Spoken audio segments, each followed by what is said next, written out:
one foundation, Jesus Christ, the living cornerstone, crucified and risen to redeem us.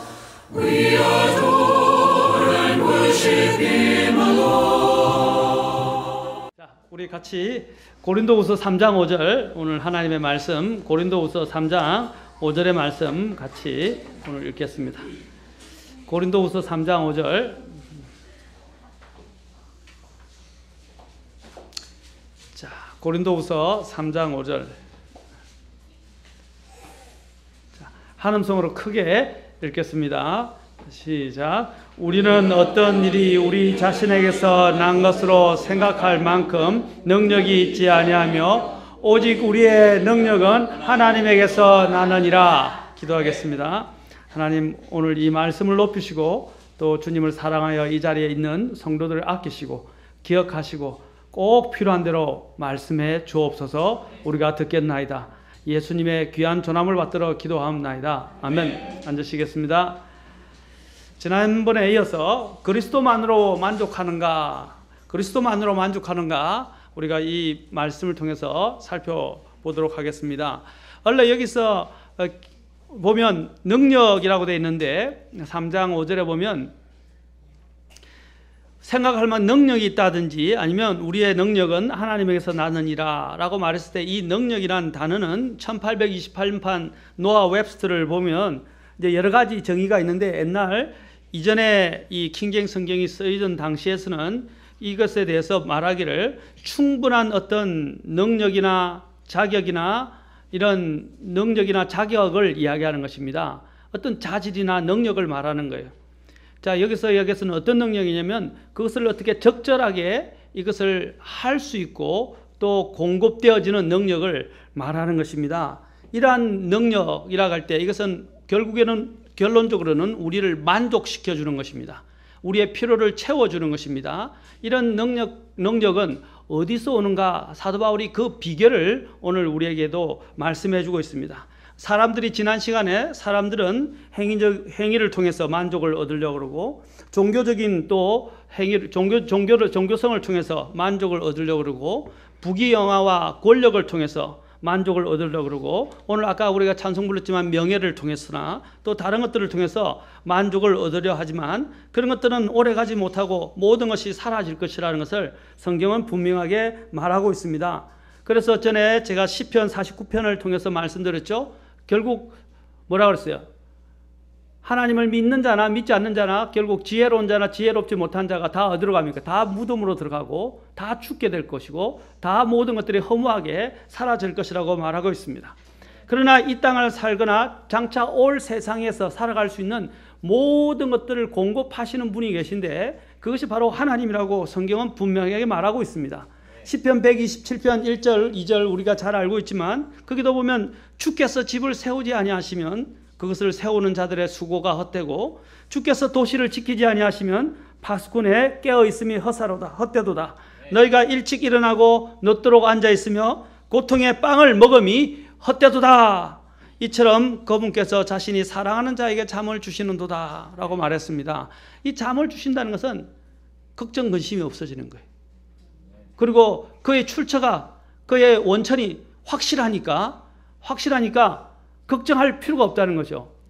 요즘 부자들은 여러분 이제 은행에다 돈 잔고를 넣어놓고 발을 뻗고 잔다고 얘기하지만 그 은행도 언제 망할지 몰라요. 여러분 지금 예고되고 있는 여러 가지 지금 이 재정적인 상태를 보면요. 지금 미국은 도산 위기입니다. 말씀드렸습니다. 올 가을에 여러분 연준이 지금 이자율을 옮길 수 있다고 지금 이렇게 살짝 운을 띄워놨죠. 여러분 이자율 조금만 옮기면 전 세계가 흔들립니다. 앞으로 이번 가을에 되면 전체 세계 대공황이 올지도 모를 정도로 지금 많은 경제학자들이 지금 굉장한 조바심을 갖고 이 경고를 하고 있고 사람들에게 위기를 이야기하고 있어요. 은행을 믿으면 안 됩니다, 여러분. 은행에 돈 많이 넣어놓지 마세요. 우리나라의 경우도 예외가 아닐 겁니다. 특히 미국의 경우는 지금 다 경제학자들이나 이 모든 부분에 빠른 사람들이 은행에 돈 넣지 말라고 합니다. 왜냐하면 은행이 문을 닫아버리고 그 예금 인출할 수 있는 능력을 다 많이 잠가버릴 것이고. 여러분 전에 솔로몬 저축은행이나 저축은행들이 문제가 생겼을 때 어떻게 됐어요? 은행이 다 하니까 돈을 다 못 뺐죠. 그렇죠. 나라에서도 더 이상 어떻게 해줄 수 있는 능력이 안 돼가지고 제한되었죠. 그래서 다 닫아서 돈을 넣어놨는데 돈을 찾지 못하게 되는 현상이 있습니다. 여러분, 돈이라는 것도 일시적으로 그 사람들이 자신들의 돈이 그렇게 묶일 것이라, 도산이 될 것이라고 생각했어요? 은행을 안전하다고 생각하고 담보하고 맡겼던 것입니다. 그러나 그것이 없어졌어요. 지금 이 세상에 여러분의 은행 또한 마찬가지입니다. 앞으로 이 세계 공황이 일어나면 은행 줄줄이 도산하게 되고 그 돈 못 찾습니다. 제가 말하는 것은 우리가 신뢰해야 될 것이, 저는 은행에 돈을 넣지 말라, 지금 그걸 말하는 게 아니에요. 어떤 분들이 제가 이런 말을 하면 완전 극단적으로만 이야기한다고 이야기하는데, 제가 말하는 문맥을 잘 들으시면서 이야기를 하셔야 돼요. 제가 말하는 것은 우리가 신뢰를 부자들처럼 은행 창구에 넣어주지 말라는 거죠. 건강을 잃을 수도 있고 그 은행이 문을 닫을 수도 있고 어떤 식으로 이 도산이나 파산이 일어날지 우리는 알지 못해요. 우리가 신뢰할 것은 어디입니까? 우리 공급 능력은 하나님께로부터 온다는 것입니다. 예레미야서 10장 23절에 보면 오 주여 내가 알거니와 사람의 길이 사람 자신에게 있지 아니하며 걷는 자의 걸음을 인도하는 것이 그 사람에게 있지 아니하나이다. 특히 믿는 자들은 선한 사람의 걸음을 정하시고 그것을 인도하시는 것은 하나님이 하시는 거예요. 우리가 우리의 이 길이 우리에게 있지 않다고 사도 바울이 뭐라고 했어요? 그 능력이 어떤 것이 우리 자신에게, 그렇죠? 자신에게서 난 것처럼 뭡니까? 생각할 만큼, 난 것으로 생각할 만큼 능력이 있지 않다. 이런, 아까 능력이 뭐라고 그랬죠? 제가? 예. 충분하게 필요를 채워줘서, 그렇죠? 그것을 할 수 있는 어떤 능력이나 아니면 만족감을 주는 공급 능력, 이런 것들을 이야기한다 그랬죠. 그런 것들이 우리에게 있지 아니하고 어디에 선댔어요? 우리의 능력은 our sufficiency is 뭐라고요? 하나님께서 나느니라. 아멘. 우리가 이런 자아적인 자아의 정욕과 또 정욕을 통해서 만족을 얻으려고 세상의 만족을 얻으려도 그 모든 것들은 다 나중에 우리에게 절대적인 만족을 가져다 줄 수 없고 영원한 만족 또한 줄 수 없고 우리의 삶의 질을 더 오래도록 영구히 유지하도록 만들어줄 수 있는 능력이 없어요. 그리스도인의 삶의 능력은 오늘 본문에 너무나도 정확하게 사도 바울이 이야기하고 있습니다. 요한복음 15장에서 주님께서 말씀하시기를 너희가 내 안에 거하라 나도 너희 안에 거하리라 라고 하셨어요. 그리고 주님이 말씀한 가지가 포도나무 안에 있지 아니하면 거하지 아니하면 스스로 열매를 맺을 수 없는 것 같이 너희도 내 안에 거하지 아니하면 열매를 맺을 수 없느니라. 그리고 주님이 마지막에 15장 5절에서 뭐랬어요? 너희가 나 없이는 아무것도 할 수 없느니라 그랬습니다.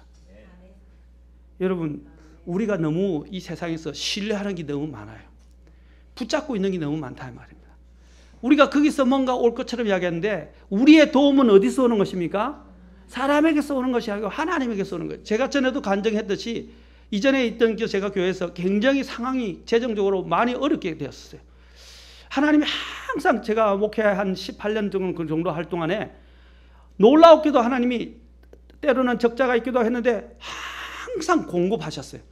그러면서 이전에 저희들이 전국 서점에 다 보냈던 바이블 아카데미라는 그 월간지가 있었는데 전국 서점의 갈보리 컨텐츠로 바뀌었지만 온 곳에 이렇게 다 보내졌어요. 나중에는 막 서점에서 서로 보내달라고 모자랄 정도까지 그 정도로 그 선교, 문서 선교 활동이 활발했었어요. 근데 그 재정이 어디 나옵니까? 2,000부씩 매달 찍어야 되는데 매달 찍는 돈이 저그마한 교회에서 어떻게 그걸 감당합니까? 근데요, 기적적으로 하나님께서 출간하게 하셨어요. 그리고 계속 교회를 유지해 주셨어요.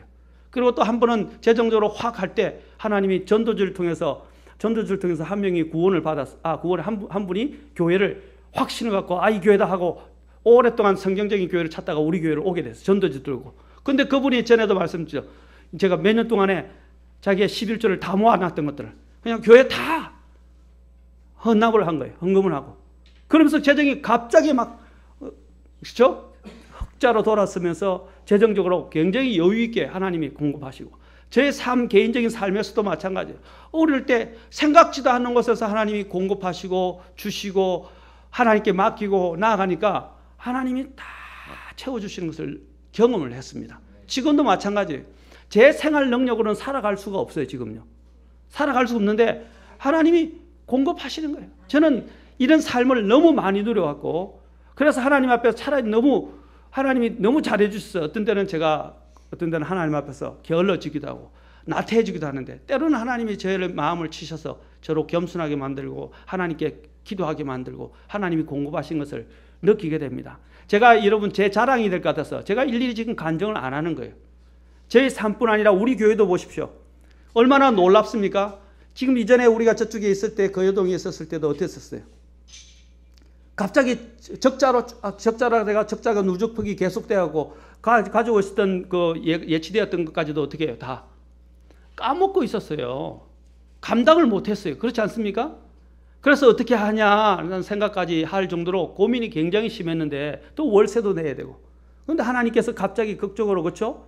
우리 있었던 이전에 그 재건축으로 인해서 받아야 될 돈들을 다 받게 만드시고, 그리고 또 제가 오자마자 또 하나님이 건물을 여기에 딱 적절하게 해주시고, 그것도 더 싸게 시세보다 싸게 공급받게 하시고, 그래서 딱 얻어서 재정 적자를 면하게 하시고, 또 재정이 간당간당하고 있었는데 또 사람들을 더 보내주시고, 또 어떤 분들이 또한 하나님 자신이 이끌었던 것들을 넉넉하게 또 주님께 드림으로 교회가 또 힘을 얻게 되고, 얼마나 저는 재정을 다 보고 있지 않습니까? 돌아가는 우리 집 재정 하시는 분들도 지금까지 봐왔어요. 하나님이 놀랍게 채워주셨어요. 그리고 일을 할 수 있도록 만들어주셨어요. 이전에 중고등부, 대학부 이렇게 우리가 청년부들 지원할 수 없었어요. 능력이 안 됐어요. 그런데 지금은 대학부도 청년부도 생기고 재정적으로 지원할 수도 있게 되고, 그렇죠? 하나님이 여러모로 얼마나 많이 공급해 주셨어요. 우리의 도움은 어디서 오느냐? 사람을 기대하지 마세요. 우리 사람은 어떻게 하냐면, 저 사람이 나한테 유리하고 저 사람이 나한테 뭔가 공급할 수 있을 것인데 라고 생각하죠. 그 사람 손에서는 절대로 호주머니가 열리지 않습니다. 저는 많이 경험했어요. 기도하고 맡기니까 생각지 않은 제3의 인물을 통해서, 아무런 전혀 관심과 마음을 두지 않았던 가난한 사람들을 통해서, 또 하나님이 생각지 않은 곳에서 재정을 공부하시는 것을 경험했다 이 말입니다. 여러분, 우리의 마음이 어디에 있어야 하는가 하는 것을 더 이야기해 주는 거예요. 우리는 약할 때에 주님 안에서 강해진다는 것을 배워야 합니다. 내 자신과 세상에 더 집착하고 그것을 수단으로 더 강해지려 하는 것은 물에 빠진 자가 마치 지푸라기를 더 세게 붙잡으려고 하는 것과 같은 것입니다. 우리는 완전히 나를 물에서 건져줄 수 있는 안전한 동아줄이 필요한 거예요. 지푸라기가 아니에요. 그 유일한 생명 동아줄이 바로 예수님이십니다. 제가 지난 시간에 소금물에 대해서 이야기했죠.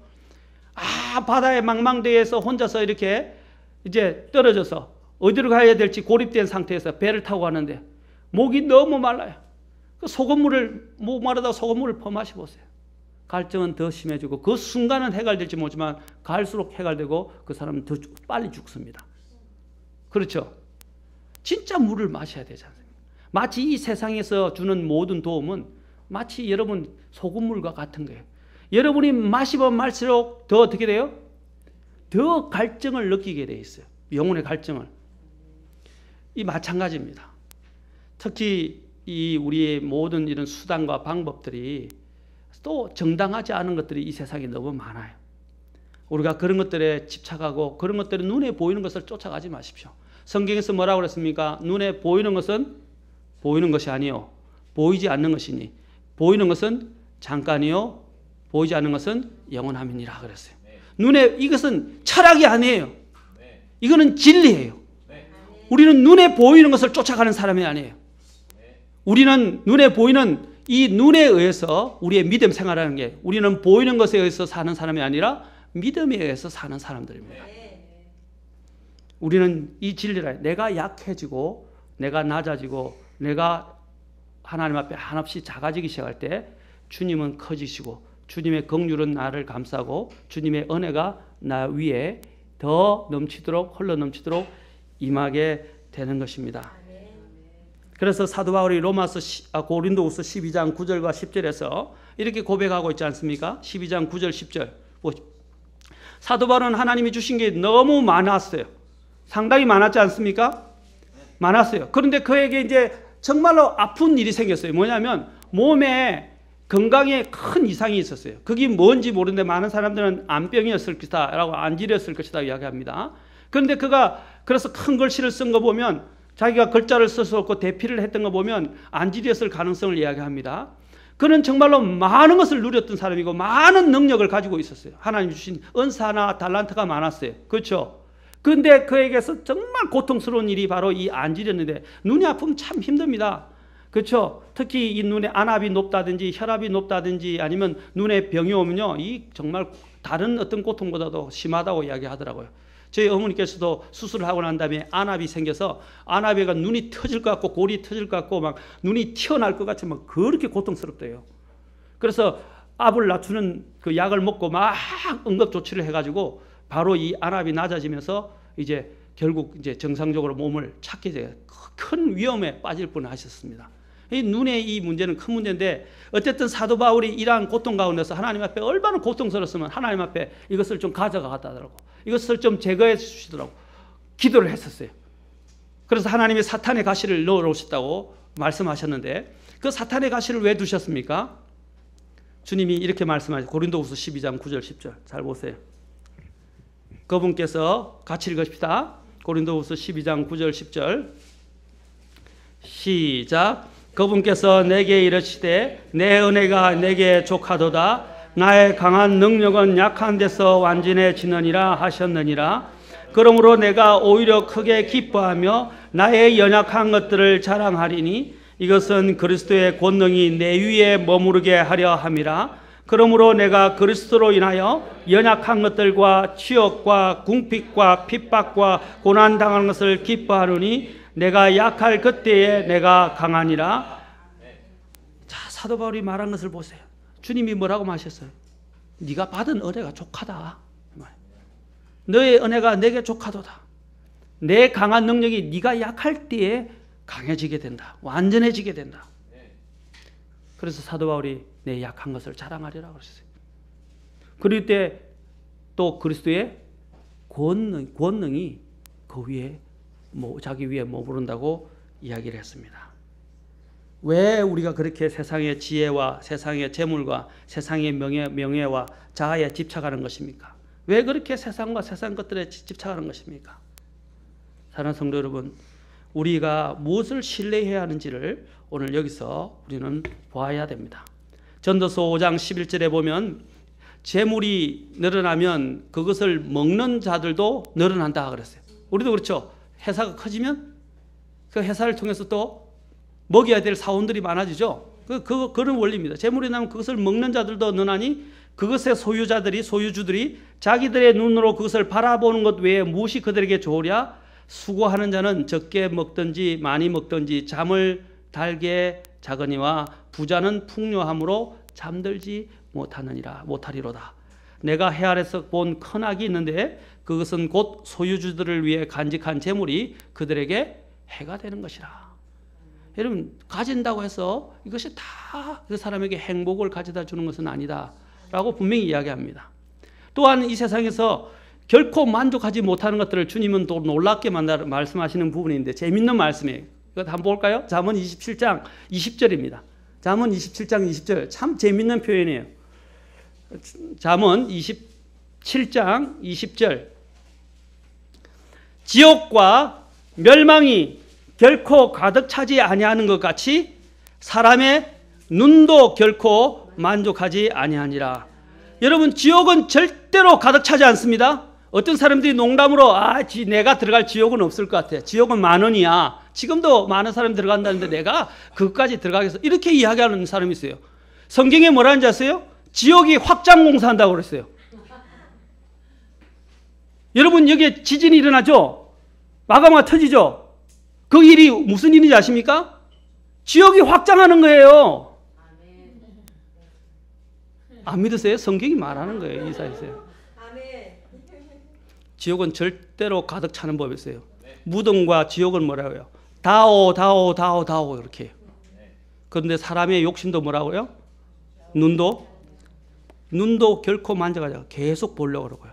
다오 그래요. 이 정욕이 그렇다 이 말입니다.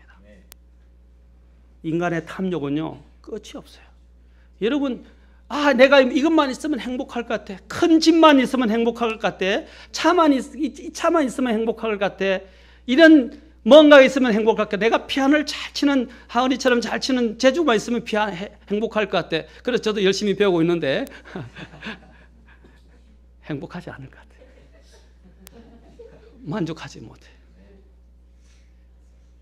여러분, 여기 잘 아는 클라리넷 세계에서 최고 잘 부는 마틴 프로스트라는 사람도 있는데, 그 사람도 정말로 잘 부는, 재능이 뛰어나고요. 갖고 놀아요.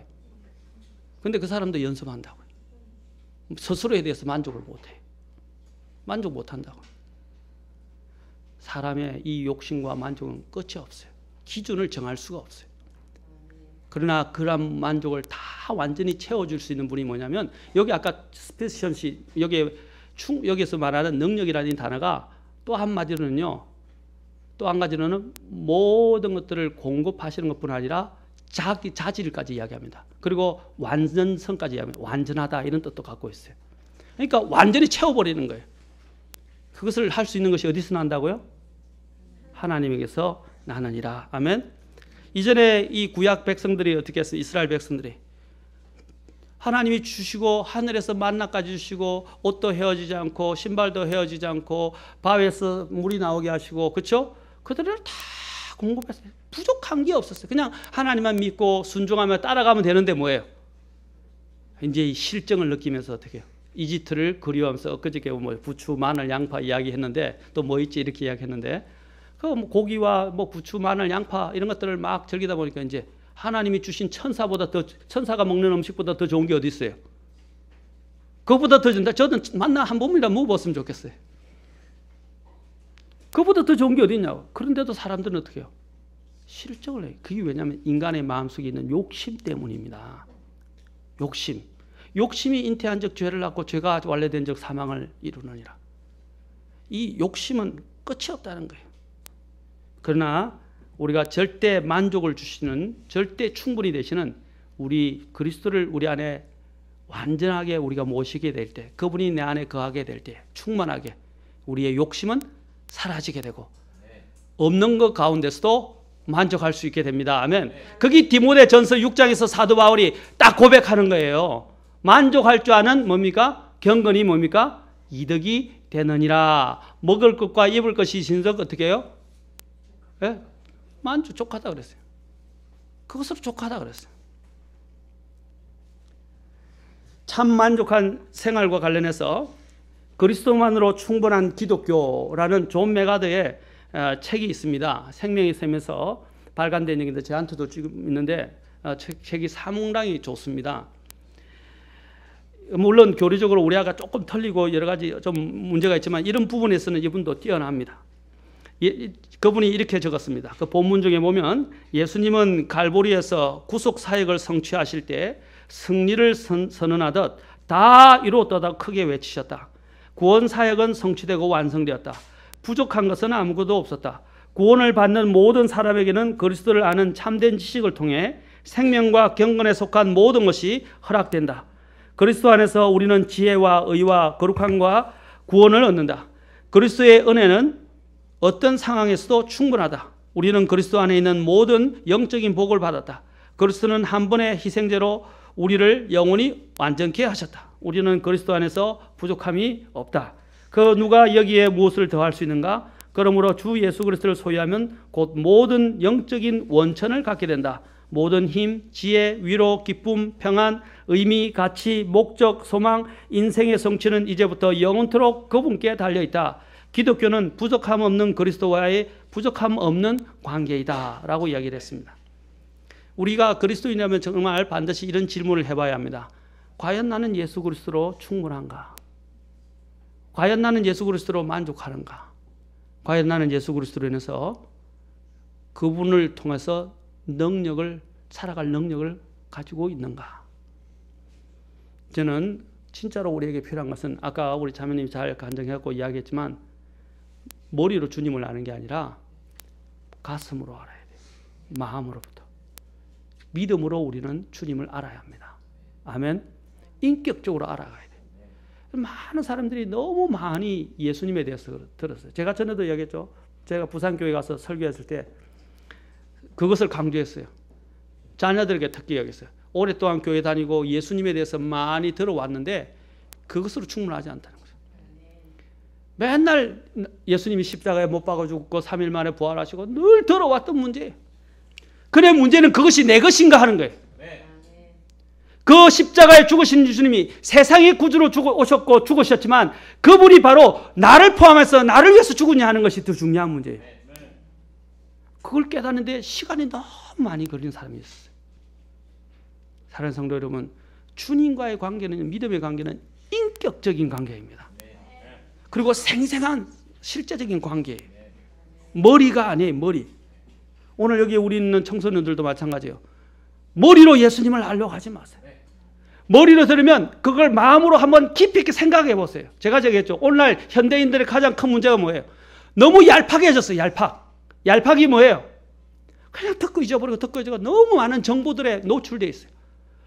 너무 많은 정보들이 있으니까 하나님이 주시는 것들은 또 안 들으려고 그러고요. 하나님께 들어도 생각이 없어요. 제가 묵상이 얼마나 유익한지에 대해서 늘 강조해 왔어요. 묵상은요, 우리의 이 깊이를 더하게 하고 뿌리를 내리게 만듭니다. 여러분, 전에 대나무에 대한 것을 제가 올렸는데 대나무에 대해서 보신 적 있어요? 그 대나무가 4년까지는 어떻게 됐어요? 몇 센치 안 자라요. 그런데 어떻게 해요? 4년이 지나면서 5년 때부터는 어떻게 해요? 뿌리가 너무 깊이 내려서 이제는 몇 메다씩 자란다고 그러죠. 네. 쭉쭉. 그와 같처럼 우리가 처음에는 더뎌 보이지만 주님 앞에 믿음을 두고 경고해주고 주님을 인격적으로 깊이 있게 묵상하면서 살아가면요, 처음에는 안 나타나요. 그 사람에게서. 그런데 시간이 지나면요, 그 사람이 뿌리가 견고하기 때문에 그 다음부터는 갑자기 자라면서 열매들이 막 나타나기 시작합니다. 제가 죽순을 굉장히 좋아하거든요. 요즘 죽순 먹기가 하는데 그 대신 우엉을 먹고 있지만은 죽순이 비싸서. 죽순 정말 맛있거든요. 몸에도 좋고. 그런데 그 죽순을 요즘 먹을 수 없는데 이 대나무 생각하면 그것이 생각이 나요. 그 얼마나 그것이 커가지고 그것을 죽순을 쫙쫙쫙쫙 먹어보세요. 얼마나 맛있는지. 사랑하는 성도 여러분, 우리의 힘이 어디서 오는가? 뿌리를 내립니다. 우리의 뿌리는 어디에 있어요? 우리 예수님입니다. 예수님을 요한계시록에서 뭐라고 표현합니까? 다윗의 뿌리시오 그랬어요. 다윗이 있게 만드신 권원이다라고 말씀하시는 것입니다. 사랑하는 성도 여러분, 우리의 뿌리를 어디에 둘 것인가 라고 이야기하십시오. 많은 교회들이 각종 행사와 프로그램을 통해서 구령하려고 하는 것을 보게 되는데 그런 것이 틀린 것은 아니고 분명 비그리스도인들이 믿지 않는 자들이 교회에 접할 수 있는 좋은 계기를 마련할 수는 있습니다만은 그렇다고 해서 교회에 왔다고 해서 끝은 아닙니다.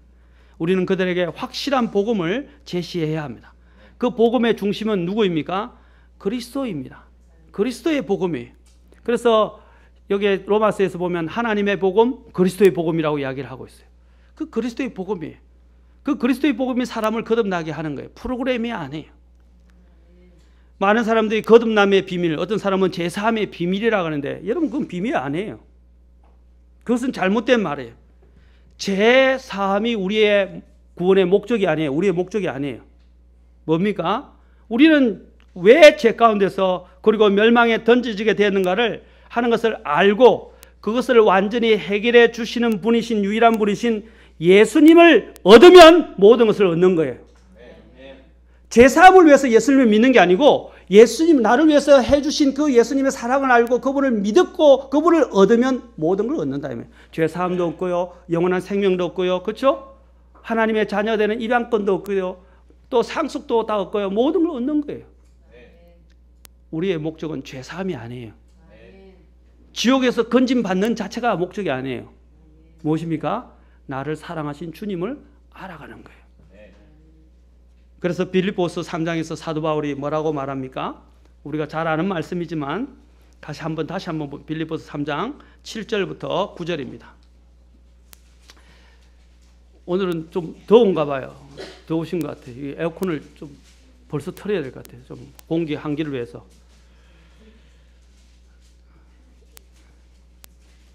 좀 낮춰서라도 좀 틀어주십시오. 전도서 빌립보서 3장 7절에서 9절 같이 읽도록 하겠습니다. 시작. 그러나 무엇이든지 내게 이득되던 것들을 곧 그것들을 내가 그리스도를 위하여 손실로 여겼으며 참으로 확실히 모든 것을 손실로 여김은 그리스도 예수 내 주를 아는 지식이 뛰어나기 때문이라. 내가 그분을 위하여 모든 것에 손실을 입고 그것들을 단지 배설물로 여김은 내가 그리스도를 얻고 율법에서 난 내 자신의 의가 아니라 그리스도의 믿음을 통한 의 곧 믿음으로 말미암아 하나님에게서 난 의를 소유한 채 그분 안에서 발견되려 함이라. 뭐라 그랬어요? 3장 8절 끝에서 모든 것에 손실을 얻더라도 뭐예요? 내가 누구를 얻고? 그리스도를 얻는다 그랬어요. 그리고 그리스도의 의를 소유해서 그분 안에서 발견되는 것이 내가 하고자 하는 것이에요. 그리스도를 얻으라 이 말입니다. 그러면 모든 것을 얻는 것입니다. 나의 능력에서 난다는 말은 쉽게 속된 말로 이야기하자면 배가 분명히 고픈데 배가 참 고픈데 이상하게도 안 먹어도 배부르다는 거예요. 근데 어떤 사람이 이게 병 걸린 거 아니에요? 이러더라고요. 지금 제가 말하는 요지를 잘못 알고 있어요. 분명 이 말은요, 내가 힘이 없는데 이상하게 할 수 있는 힘이 생기는 거예요. 분명 자격이 없는데 할 수 있도록 이 격려가 생기고 마음에 동기가 생기고 자신감이 생기고 확신이 생기는 거예요. 그리고 그 기회가 부여받는다는 거예요. 참 이상하기도 하고 신기하기도 하죠. 없는데 있게 되고, 그렇죠. 못하는데 할 수 있게 되고, 그렇죠. 힘이 없는데 있게 되고, 자격이 없는데 그 기회를 부여받고. 신기하지 않습니까? 그게 물리적 법칙으로 이해가 되는 거예요? 이해가 안 되는 거예요. 나는 모든 것이 절대적으로 부족하고 능력도 안 되고 할 힘도 없고 자질이나 재능도 없는데 그리고 자격도 없는데 모든 것이 다 가능해진다는 거예요. 사도 바울은 그런 적절한 능력이 어디서 온다고요? 내게서 나지 아니하고 하나님에게서 온다고 말하고 있습니다. 아멘. 제가 한 예화를 들려드리겠습니다. TV 동화 행복한 세상에서 발췌한 내용인데 국밥집 주인 강씨 아저씨가 손님을 기다리고 신문을 뒤적이고 있는데 점심시간이 정해져 있는 직장의 손님들이 한 차례 지나간 뒤였는데 그러나 아직 때늦은 점심을 찾은 손님이 몇몇 더 있은직한 무렵인데 그때 문이 살며시 열렸습니다. 강씨 아저씨가 신문을 밀치고 벌떡 일어섰습니다. 천천히 문이 열리면서 머리카락이 하얀 할머니가 들어섰습니다. 그 뒤에 10살도 채 안 되는 소년이 마치 꼬리를 잡고 있듯 할머니의 한 손을 꼭 잡고 따라 들어왔습니다. 옷차림이 남루하고 얼굴에는 군기가 흐르고 있었습니다. 이쪽으로 앉으세요. 강씨 아저씨는 가운데 식탁 여자를 빼놓으며 그 다음에 턱으로 가리켰습니다. 그러나 할머니는 엉거주춤한 자세로 머뭇거렸습니다. 저 쇠고기 국밥 한 그릇에 얼마죠? 4,000원입니다. 강씨 아저씨는 사람 좋은 웃음을 얼굴에 가득 담아 보이며 말했습니다. 할머니는 조금 몸을 돌려서 허리춤에서 주머니를 꺼냈습니다. 그 주머니 안에 든 동전까지 쪼물락쪼물락거리며 헤아려 보았습니다. 그리고 나서야 그 자리에 소년을 앉히고 할머니는 맞은쪽으로 가서 앉았습니다. 한 그릇만 주세요. 예, 난 점심을 이미 먹었다오. 아, 예, 맛있게 말아드리겠습니다. 강씨 아저씨가 그들 앞에 물잔을 놓고 쪼르르 물을 따르며 말했습니다. 조금 뒤에 강씨 아저씨는 깍두기 접시를 가지고 왔는데 이어서 국밥 한 그릇을 할머니와 소년의 한가운데 놓았습니다. 김이 모락모락 오르고 구수한 냄새가 풍겼습니다.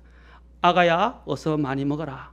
소년은 한 숟가락 푹 떠서 입에 막 넣으려다가 할머니를 바라보았습니다. 할머니, 정말 점심 먹었어? 그럼 배불리 먹었다. 너나 어서 먹어라. 그제서야 소년은 국밥을 먹기 시작했습니다. 소년이 개걸스럽게 먹는 동안 할머니는 깍두기 하나를 손으로 집에 넣고 오물오물하고 씻고 있었습니다. 소년은 국밥 한 그릇을 이제 마파람에 개눈 감추듯 먹어 치웠습니다. 제가 이제 피곤하니까 저도 말했죠. 뚝배기를 얼굴에 뒤집어 쓰고 하듯이 마지막 국물 한 모금까지 주르륵 다 마셨습니다. 어느새 뚝배기를 식탁 위에 내려놓고서 혀로 입술을 핥았습니다. 그 모습을 지켜보던 강씨 아저씨가 그들 앞으로 다가갔습니다. 오늘 참 운이 좋으십니다. 할머니는 오늘 우리 집의 100번째 손님입니다. 네, 뭐라고요? 할머니가 눈이 동그래서 강씨 아저씨를 쳐다보았습니다.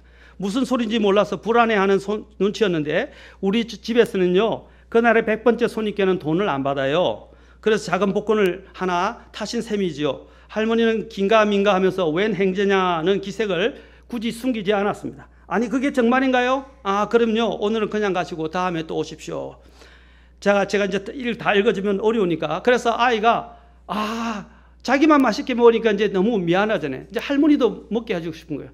그래서 이제 바깥에서 손님들이 오기 시작하면 어떻게 하면 돌을 놓고 하나씩 100사람 될 때까지 살린 거예요. 왜냐면 100번째 손님에게는 무료로 준다 그러니까 막 헤아리는 거예요. 그래가지고 이제 헤아리는 거 보니까 이 주인이 강씨 아저씨가 아이가 그 돌을 계속 헤아려서 100번째 오는 걸 보고 100번째가 딱 되자마자 어떻게 하냐면 들어와서 이제 국밥을 먹는 거예요. 이제 할머니께 차려주면. 그런데 어떻게 하냐면 이 100번째 세하니까 이 아저씨가 감동을 받아가지고 야, 쟤가 참 자신만 먹지 않고 할머니에게 줘야 되겠다 생각해서 어떻게 하냐면 국밥을 세하는 걸 보고 주변 사람들 친구들에게 전화해서 오늘 뭐 하냐? 우리 집에 와서 국밥 한 그릇 먹지? 하면서 사람들 초빙하는 거예요. 총빙을 해서 사람들이 와서 막 이제 국밥 먹고 나면 또 아이가 100번째가 빨리 오잖아요. 그러니까 또 와서 또 국밥을 먹는 거예요. 그걸 기다리고 그래서 나중에 같이 이렇게 행복하게 국밥을 같이 차려서 먹었다는 그런 내용입니다. 감동의 내용입니다. 보십시오. 이러한 하나님 앞에서 우리가 드려진 마음을 갖고 하나하나 나아가게 될 때 하나님이 생각지 않은 곳에서 우리의 필요를 채워주기 시작하신다는 것입니다. 여기 있는 감동 스토리를 여러분에게 말씀드리고자 하는 게 아니라 우리의 삶에 우리가 하나님이 중심이 되고 할 때 하나님이 우리의 필요를 아시고 우리의 필요를 채워주시고 그걸 다 알고 계시는 하나님이라는 것입니다. 시편 105편을 같이 한번 보겠습니다. 시간상 제가 이렇게 자세하게 말하지 못했지만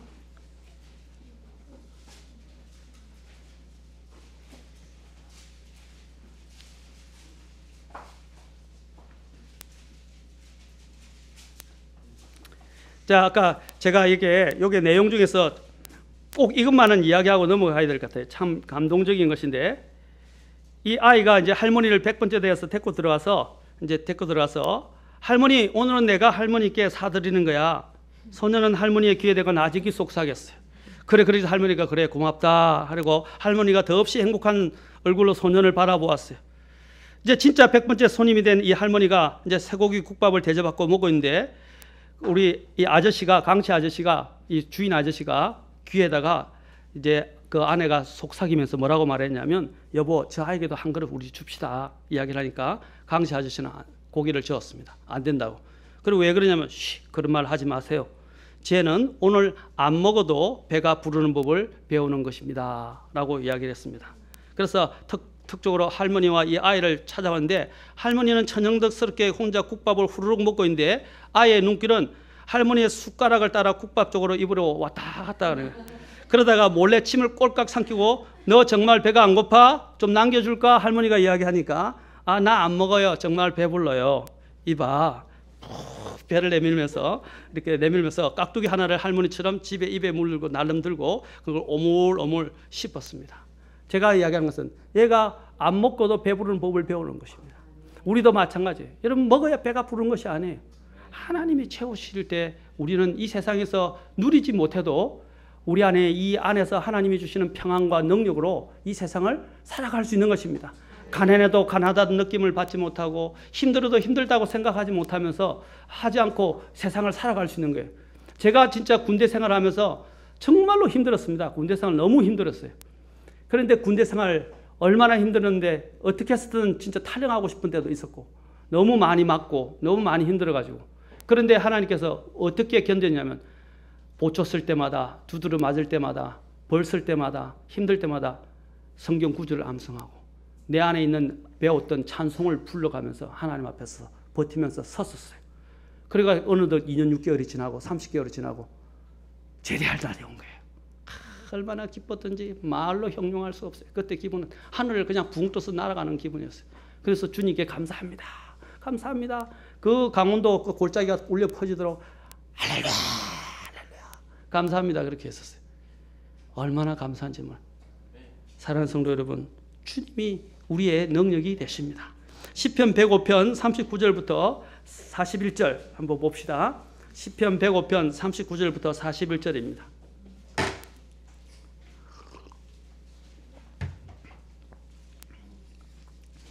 시편 105편 39절부터 41절 같이 읽도록 합시다. 시작. 그분께서 구름을 펴사 덮개를 삼으시고 밤에는 불을 펴사 빛을 주셨으며 백성이 구한적 그분께서 메추라기들을 가져오시고 하늘의 빵으로 그들을 만족하게 하셨도다.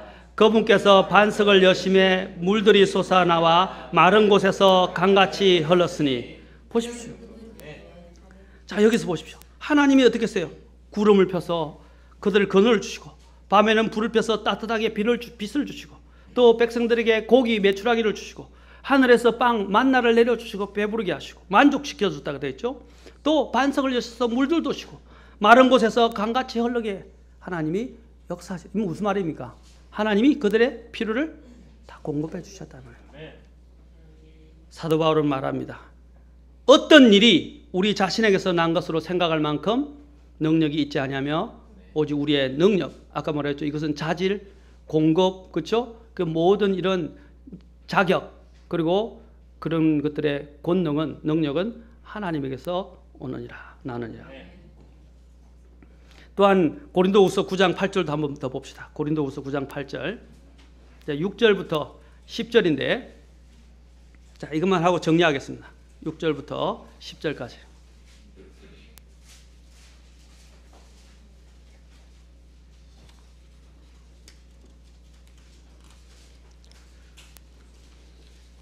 (6절부터) (10절까지입니다)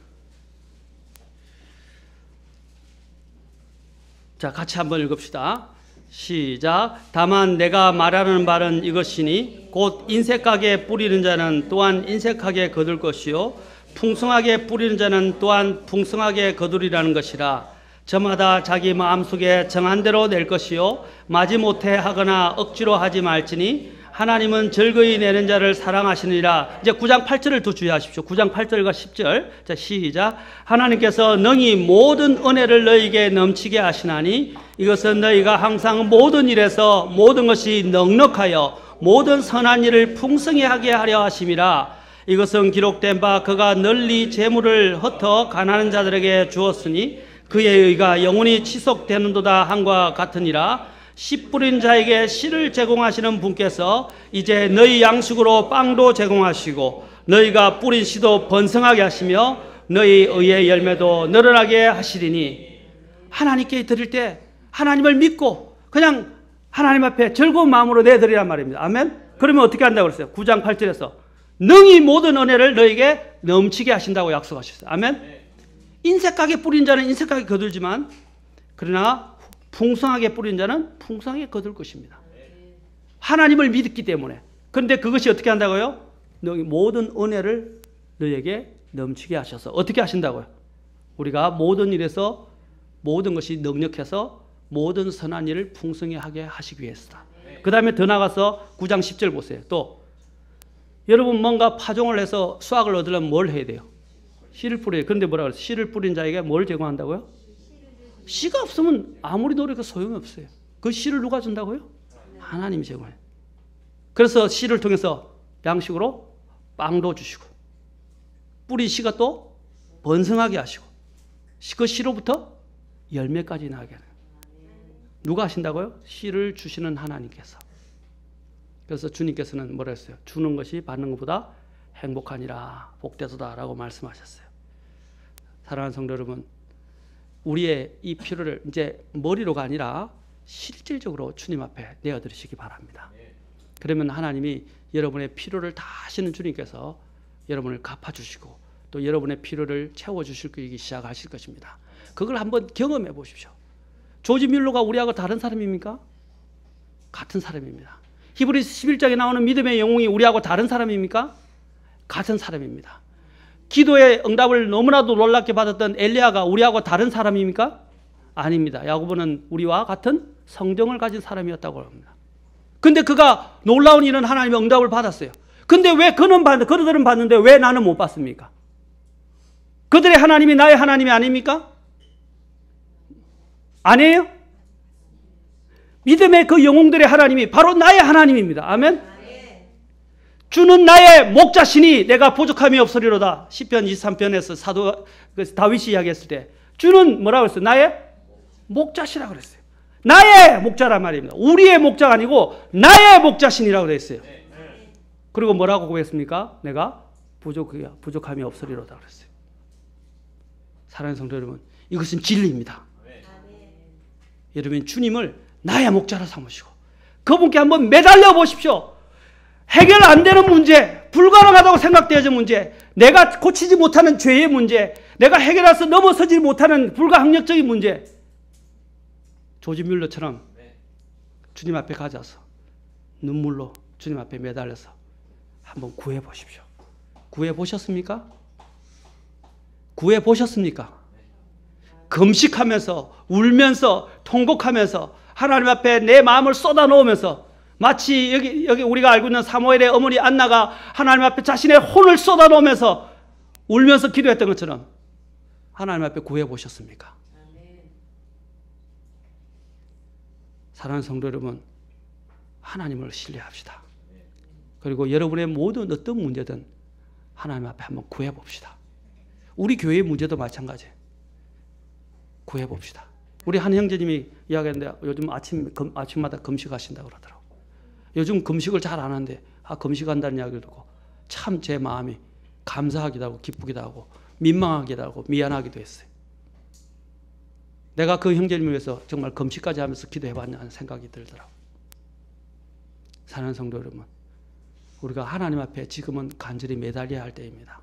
문제가 더 커 보일수록 불가항력적이라고 생각할수록 나의 능력은 어떤 일이 내게서 나오는 것이 아닙니다. 내 능력에서 나는 게 아니라 하나님에게서 오는 거예요. 나의 도움이 뭡니까? 하늘과 땅을 지으신 하나님에게서 나는 돈다. 주님이 오시는 데를 향해서 눈을 들어서 보라고 그랬어요. 그것을 보고 하나님 앞에 구해봅시다. 여러분의 문제가 남편의 문제이든 아내의 문제이든 자식의 문제이든 아니면 삶의 이런 재정의 문제이든 어떤 불가항력적인 문제이든 아까 같이 하나님 앞에 정말로 매달려서 한번 해봅시다. 그리고 주님을 신뢰해 보시고 구해 보십시오. 하나님이 들어주시지 않겠습니까? 나의 목자 되신 주님께서 필요를 채워주실 것입니다. 그때 나도 똑같이 주님은 나의 목자시니 내가 부족함이 없으리로다 라고 고백하게 될 것입니다. 머리로가 아니라 마음으로 기도하시겠습니다.